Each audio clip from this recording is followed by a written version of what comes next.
एक तरुण तपस्वी ने छेड़ा, एक तरुण तपस्वी ने छेड़ा अभियान अहिंसा का। जनव्यापी हो जगव्यापी हो आह्वान अहिंसा का। यही मुनिवर की कामना, यही गुरुवर की भावना। अहिंसा महाकुंभ से धर्म की हो प्रभावना। यही मुनिवर की कामना, यही गुरुवर की भावना। अहिंसा महाकुंभ से धर्म की हो प्रभावना।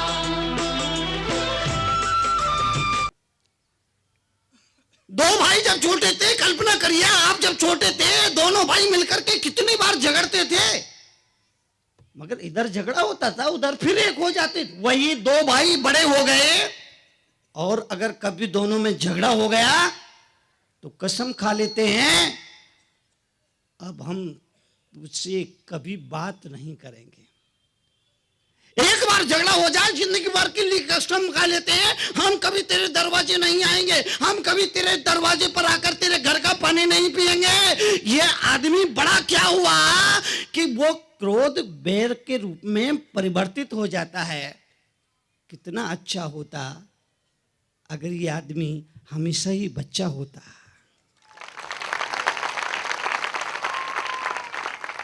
कितना अच्छा होता अगर ये आदमी हमेशा ही बच्चा होता। अभिनय करो, अभिनय बुरा नहीं है, लेकिन अभिनय जब असलियत बन जाए तो क्या होता है? क्या होता है? गांव में चलो जी, गांव में रामलीला दिखाई जा रही थी और रामलीला में यह दृश्य दिखाया जा रहा था। लक्ष्मण जी बेहोश पड़े हैं, हनुमान संजीवनी बूटी लेने के लिए हिमालय पर्वत पर गए। लक्ष्मण जी राम की गोद में बेहोश पड़े हैं। अब गांव की रामलीला, हनुमान जी संजीवनी बूटी के लिए हिमालय पर्वत पर गए। अब वहां जाके उनको समझ में नहीं आया इसमें संजीवनी बूटी कौन है, तो पूरे पहाड़ को ले आए। अब पहाड़ क्या, कागज का पुट्ठा। हनुमान जी कागज का पुट्ठा उठाए हैं, कैलाश पर्वत का प्रतीक स्वरूप लेकर के आ रहे हैं। और दृश्य यह दिखाया जा रहा था कि घिरी के द्वारा धीरे धीरे खींचा जा रहा था। हनुमान जी आ रहे थे। अब एक दुर्घटना घट गई, वो घिरी उलझ गई, जैसे अभी उलझ गए। वो घिर्री उलझ गई। अब घिर्री उलझी, हनुमान जी भी उलझ गए। अब राम जी बार बार कह रहे हैं हनुमान जी अब तक नहीं आए, सुबह होने को है, हनुमान जी अब तक नहीं आए, हनुमान जी अब तक नहीं आए। हनुमान देख रहे हैं तो बोल रहे हैं तो आ तो गए हैं लेकिन बीच में अटक गए। अब वो गांव का जो संयोजक था, गांव का जो रामलीला का संयोजक था, उसको खबर लगी घिर्री उलझ गई है। उसने सब कुछ खींचताछ किया। गांव की रामलीला है, उलझ गई तो उलझ गई। अब हनुमान ने उसको आंख दिखाई, ये क्या हो रहा है? और जो गांव का सबसे हट्टा कट्टा पहलवान होता ना, उसको हनुमान बनाते हैं। हनुमान जिस किसी को नहीं बनाएगी, जो हट्टा कट्टा होगा पहलवान उसको हनुमान बना। उसने हाथ, वो बेचारा जो आयोजक था वो घबरा गया। उसने सोचा कि अगर ये गिर्री ठीक नहीं हुई तो हनुमान जी मेरे को बहुत मारेंगे। उसने बहुत जोर आजमाइश की, लेकिन उसको समझ में नहीं आया, गिर्री नहीं उलझे। आखिरी में उसने आओ देखा नताओ रस्सी काट दी। रस्सी काटी और जैसे रस्सी काटी हनुमान जी धड़ाम से नीचे गिरे। हनुमान जी नीचे गिरे तो राम जी ने कहा पवन पुत्र ले आ संजीवनी बूटी। तो हनुमान जी बोले पवन पुत्र को मारो गोली पाली, ये बताओ रस्सी किसने काटी?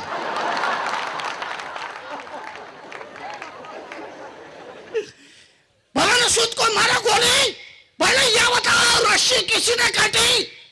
राम जी ने बोला अरे भाई तुम अपना डायलॉग बोलो। इधर लक्ष्मण जी बेहोश पड़े हैं। हनुमान जी बोले किसने कहा बेहोश पड़े? मैं देख रहा था बीच बीच में एक आंख खोल के देख रहा। पूरा बिगड़ गया। बात को समझना।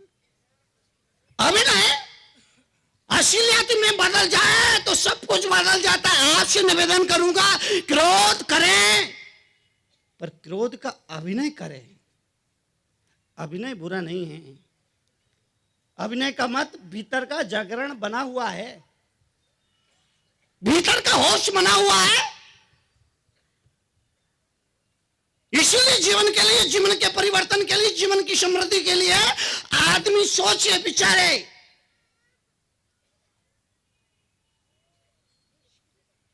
चुप रहे, शांत रहे, थोड़ी देर के लिए प्रयास करे, प्रयास करिए।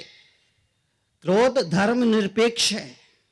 हिंदू हो, मुसलमान हो, जैन हो, सिख हो, ईसाई हो, बौद्ध हो, पंजाबी हो, सिंधी हो, किसी भी कौम का आदमी हो, उसको क्रोध जरूर आता है, क्योंकि क्रोध धर्म निरपेक्ष है। मुझे लगता है कि सही मायने में क्रोध ही धर्म निरपेक्ष है। किसी भी मजहब, धर्म, समुदाय, वर्ग का आदमी हो, उसको क्रोध जरूर सताता है। आपसे अनुरोध करूं, घर की खुशियों के लिए, परिवार की खुशियों के लिए पति पत्नी को, मां बाप को, देवरानी जेठानी को, सास बहू को समझौता करना चाहिए।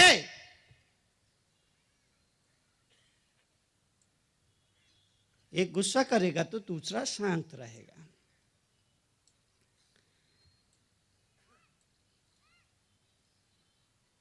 लड़के लड़के की कुंडली मिला करके उसका विवाह किया जाता है, और विवाह के वक्त तो सप्तपदी 7 वचन वर वधू अग्नि की साक्षी पूर्वक देते हैं। वो 7 वचन मेरे सामने लाए गए। मैंने उन 7 वचनों को देखा जो वर वधू विवाह के वक्त, फेरे के वक्त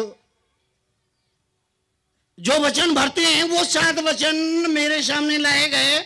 मैंने उन्हें गौर से पढ़ा। मुझे लगा तरुण सागर ये वचन आउट ऑफ डेट हो गए। 21वीं सदी में ये वचन आउट ऑफ डेट हो गए। फिर मैंने 21वीं सदी के वर वधू के लिए 7 नए वचन बनाए। 21वीं सदी के वर वधू के लिए मैंने 7 नए वचन बनाए। कहो तो कहूं, कहो तो कहूं। दादाजी कह रहे कहो, अब तुम्हारे क्या काम के।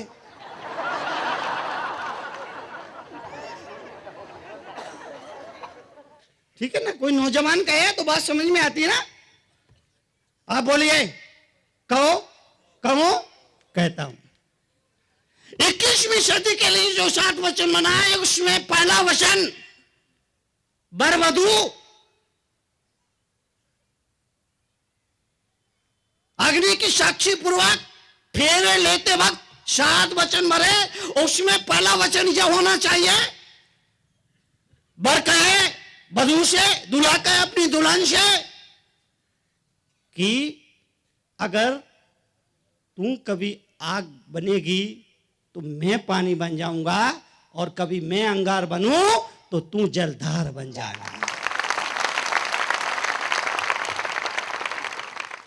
पहला वचन, पति पत्नी को आपस में यह समझौता करना चाहिए, अगर एक आग बने दूसरा पानी बन जाए, दूसरा अंगार बने पहला जलधार बन जाए, यह समझौता तो करना ही पड़ेगा।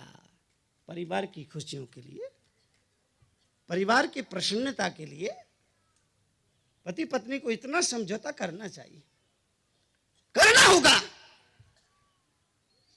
ये आपस में वचन एक दूसरे को देना चाहिए। अगर सामने वाला आग बने तो सामने वाला एक आग बने दूसरा पानी बन जाए, क्योंकि आग का उपचार सिर्फ पानी में। आगे का अपने अपने घरों में थोड़ी से पानी की व्यवस्था करके रखिए, पता नहीं कब शॉर्ट सर्किट हो जाए और आग लग जाए। कहो तो कहूं, कहो तो कहूं, दादाजी कह रहे कहो, अब तुम्हारे क्या काम के।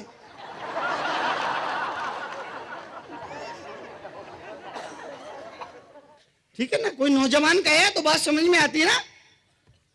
आप बोलिए, कहो, कहो, कहता हूं। 21वीं सदी के लिए जो 7 वचन बनाए, उसमें पहला वचन वर वधू अग्नि की साक्षी पूर्वक फेरे लेते वक्त 7 वचन मरे, उसमें पहला वचन यह होना चाहिए, वर कहे वधू से, दूल्हा कहे अपनी दुल्हन से कि अगर तू कभी आग बनेगी तो मैं पानी बन जाऊंगा, और कभी मैं अंगार बनूं तो तू जलधार बन जाएगा। पहला वचन, पति पत्नी को आपस में यह समझौता करना चाहिए, अगर एक आग बने दूसरा पानी बन जाए, दूसरा अंगार बने पहला जलधार बन जाए, यह समझौता तो करना ही पड़ेगा। परिवार की खुशियों के लिए, परिवार की प्रसन्नता के लिए पति पत्नी को इतना समझौता करना चाहिए, करना होगा।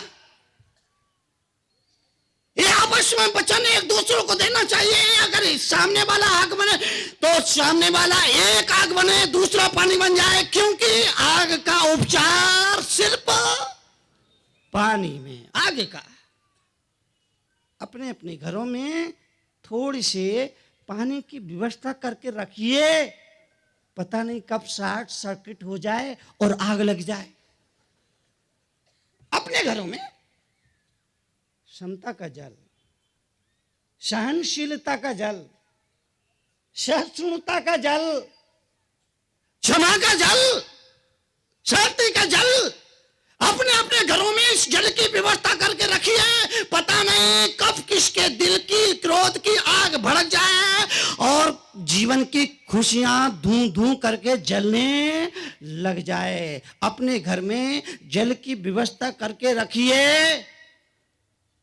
पड़ोसी से उम्मीद मत करिए कि आपके घर में आग लगेगी और वो पानी लेके दौड़ेगा। वो तो तैयारी बैठा है कब तुम्हारे घर में आग लगे और पेट्रोल लेकर दौड़े। आज का पड़ोसी बहुत बेईमान हो गया, उससे उम्मीद मत करिए। आज का पड़ोसी बहुत बेईमान हो गया है। हिंदुस्तान का पड़ोसी कितना बेईमान है।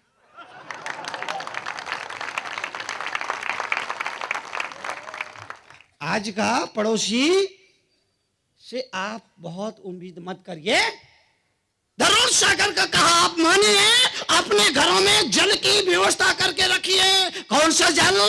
क्षमता का जल, शांति का जल, सहिष्णुता का जल, सहनशीलता का जल।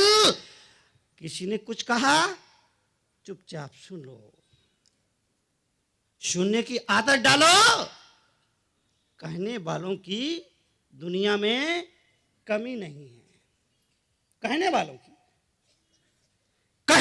की दुनिया में कमी नहीं है, इसलिए सुनने की आदत डालो और भगवान से प्रार्थना करो तो बहुत जीवन से प्रार्थना करो, कहना मेरे मालिक मेरे कानों को ऐसी ताकत दो कि मैं अपनी बुराई सुन सकूं।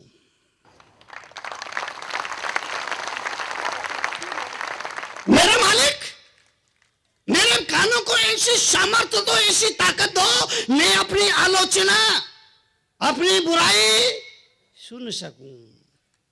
सुनने की आदत डालो। कहने वाले कहने से बाज नहीं आएंगे, अकारण कहेंगे, बेवजह से कहेंगे, हर हाल में कहेंगे। अगर तुम आंखों को ऊपर करके चलोगे तो दुनिया कहेगी देखो कैसा करके चल रहा है।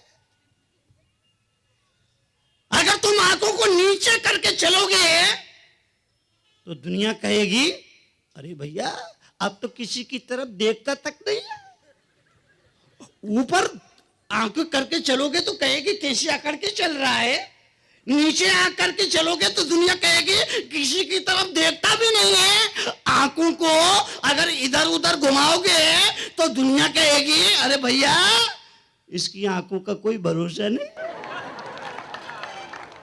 दुनिया कहेगी इसकी आंखों का कोई भरोसा नहीं। अगर आंख बंद करके बैठ जाओगे तो दुनिया कहेगी देखो कैसा बगुला भुगत बैठा। मतलब दुनिया हर हाल में कहेगी। आप हमेशा अच्छा व्यवहार करो, घर के सदस्यों के लोगों के साथ अच्छा बर्ताव करो, इसके बावजूद भी लोग कहेंगे यश नहीं देंगे आपको, यश नहीं मिलेगा आपको। लोग कहेंगे इसलिए सुनने की आदत डालो। दुनिया में अमृत की कमी है, इसलिए कड़वे घूंट पीने की आदत डालो।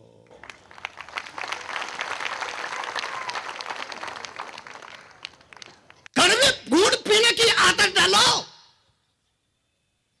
कथा कहती है कि समुद्र का मंथन हुआ, अमृत निकला, देवताओं ने ले लिया, पी लिया। बाद में जार निकला, जार को पीने के लिए कोई तैयार नहीं हुआ। सारे देवी देवताओं ने मना कर दिया हम जार को नहीं पिएंगे, हम जार को नहीं पिएंगे।